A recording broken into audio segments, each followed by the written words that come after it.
Assalamualaikum warahmatullahi wabarakatuh. Alhamdulillah, alhamdulillahilladzi anzalal qur'ana hudan linnasi wa bayyinatin minal huda wal furqan. Asyhadu an la ilaha illallah wahdahu la syarikalah wa asyhadu anna Muhammadan abduhu wa rasuluhul mustafa wal mujtaba sallallahu alaihi wasallam wa ba'd. Kaum muslimin, kaum muslimat, shaimin dan shaimat yang dimuliakan Allah Subhanahu wa taala. Alhamdulillah, Allah masih memberikan kesempatan dan kesehatan yang prima bagi kita untuk dapat melaksanakan ibadah pada bulan suci Ramadan ini. Siang hari kita melaksanakan Syam Ramadan, malam hari kita melaksanakan Qiyam Ramadan. Mudah-mudahan amal-amal yang dapat kita laksanakan pada bulan suci ini diterima oleh Allah Subhanahu wa taala, meskipun kita sekarang ini dicobai oleh Allah Subhanahu wa taala dengan wabah yang sangat mengerikan bagi kita, yaitu wabah COVID-19 atau wabah virus corona. Semoga virus ini segera diangkat oleh Allah Subhanahu wa taala di muka bumi ini, dan terkhusus bagi negeri kita yang kita cintai ini. Pada kesempatan yang amat terbatas ini, kita ingin membincangkan satu tema tentang pertanyaan, kenapa kita harus menjadikan Al-Quran sebagai pedoman hidup? Pertanyaan ini sesungguhnya tidak mudah untuk dijawab begitu saja. Jawabannya ada di dalam Al-Quran itu sendiri. Akal pikiran kita tidak akan mungkin membahas ini dengan sendirinya tanpa penjelasan-penjelasan yang diberikan oleh Sang Maha Pencipta, yakni Allah Subhanahu wa taala lewat wahyunya. Kaum muslimin, untuk sekedar kita renungkan, manusia memang diciptakan Allah dalam bentuk yang sangat lengkap, baik jasmaninya maupun rohaninya. Demikian firman Allah Subhanahu wa taala di dalam surat At-Tin, laqad khalaqnal insana fi ahsani taqwim. Demi sesungguhnya kami, kata Allah, telah menciptakan manusia dalam bentuk yang sempurna luar biasa. Kesempurnaan manusia juga disebutkan di dalam berbagai ayat dalam Al-Quran, terutama dalam surah Sajadah. Bismillahirrahmanirrahim. Thumma sawwahu wa nafakha fihi min ruhihi wa ja'ala lakumus sam'a wal absara wal afidah qalilan ma tashkurun. Kira-kira terjemahan bebasnya, kemudian kami sempurnakan ciptaan manusia. Kami tiupkan roh dari kami. Kemudian kami jadikan pada mereka pendengaran, penglihatan, dan hati, agar mereka mensyukuri nikmat-nikmat Allah yang besar itu. Kaum muslimin, dalam ayat itu dijelaskan Allah SWT bahwa piranti-piranti untuk kesempurnaan manusia itu luar biasa lengkapnya. Kita berikan akal pikiran al-afidah. Tapi al-afidah tidak bisa bekerja sendiri tanpa dia dibantu oleh as-sama dan al-basar. As-sama artinya pendengaran, al-basar penglihatan. Informasi yang bisa masuk ke dalam alam pikiran kita haruslah lewat as-sama dan al-basar itu, melalui pendengaran dan penglihatan. Sesuatu yang tidak pernah kita dengar, sesuatu yang tidak pernah kita lihat, pastilah itu tidak akan dapat menjadi informasi yang dapat diolah oleh akal pikiran, oleh otak kita untuk kemudian disampaikan kepada afidah kita. Afidah dalam bahasa Arab boleh diterjemahkan dengan hati. Hati menurut Allah adalah dalam rangka tafakkur, untuk memahami informasi-informasi yang masuk ke dalam alam pikiran yang dihubungkan dengan hati.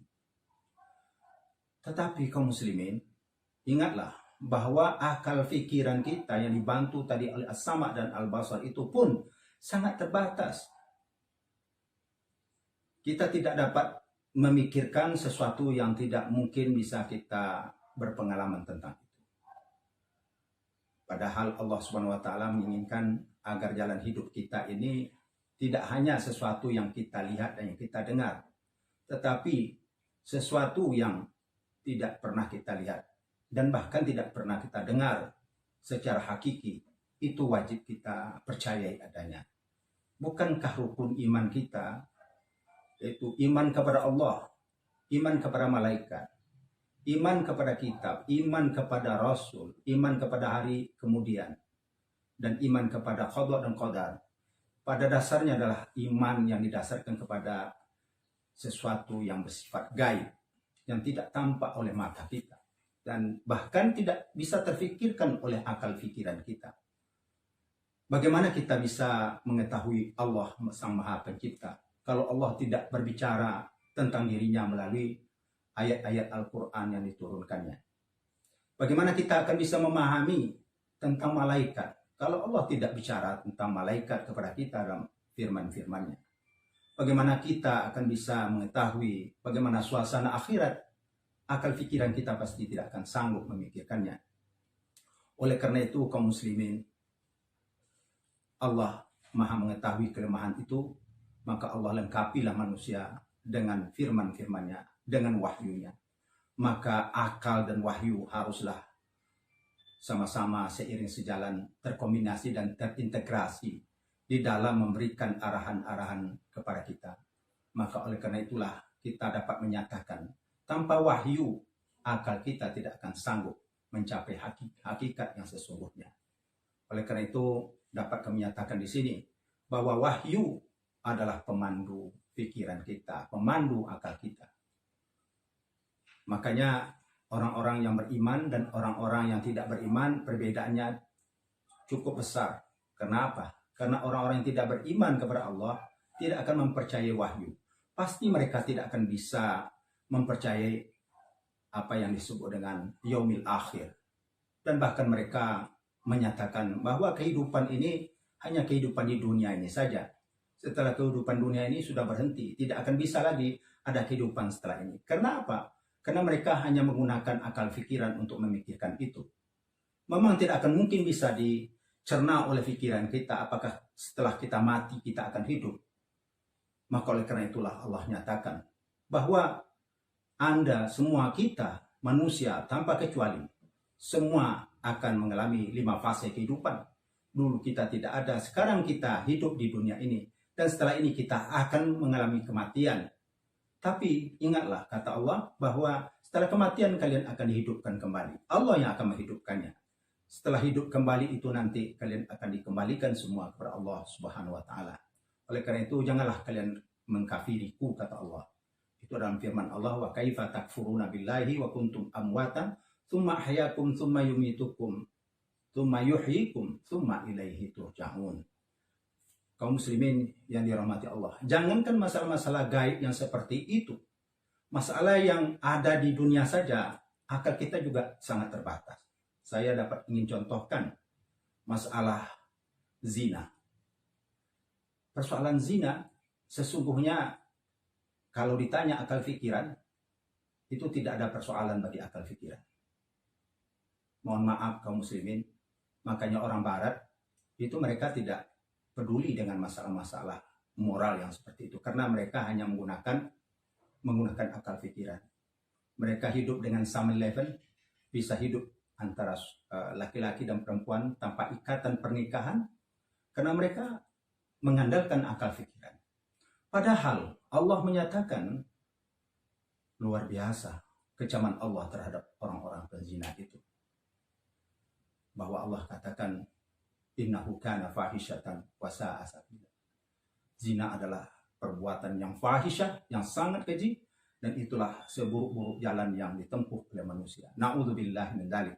Oleh karena itu Allah katakan bahwa hanya dengan wahyu ini kalian akan bisa patuh kepada Aku, kata Allah. Kalau tidak, ya manusia akan menjadi kufur kepada Allah Subhanahu wa taala. Maka oleh karena itulah inilah jawaban saya kira kenapa kita harus menjadikan Al-Quran sebagai pedoman hidup kita. Karena dengan Al-Quran, akal pikiran kita akan dipandu untuk mencapai kebenaran-kebenaran yang hakiki yang diinginkan oleh Allah SWT. Makanya rukun iman kita mudah menerima rukun iman itu karena Allah yang menyampaikannya dalam wahyu Allah SWT melalui Al-Quran. Al-Quran tidak lain adalah kalamullahil munazzal ala Muhammadin sallallahu alaihi wasallam biwasitati Jibril alaihissalam hudal linnas wa qira'atuhu ibadah. Itu definisi yang diberikan oleh para ulama kita, Al-Quran tidak lain adalah kalamullah, wahyu Allah, kalam Allah, firman Allah yang diturunkan kepada Nabi kita Muhammad Sallallahu Alaihi Wasallam menjadi petunjuk bagi umat manusia melalui Jibril alaihissalam, menjadi petunjuk bagi umat manusia dan membacanya bernilai ibadah. Oleh karena itu, marilah dalam suci Ramadan ini, dalam bulan suci yang mulia ini, penuh berkah ini, kita perbanyak membaca Al-Quranul Karim. Kita upayakan untuk dapat memahami kandungan-kandungannya, dan selanjutnya kita usahakan untuk mengamalkan kandungan ayat Al-Quran itu di dalam kehidupan kita. Demikian, terima kasih. Wabillahi taufiq wa hidayah. Assalamualaikum warahmatullahi wabarakatuh.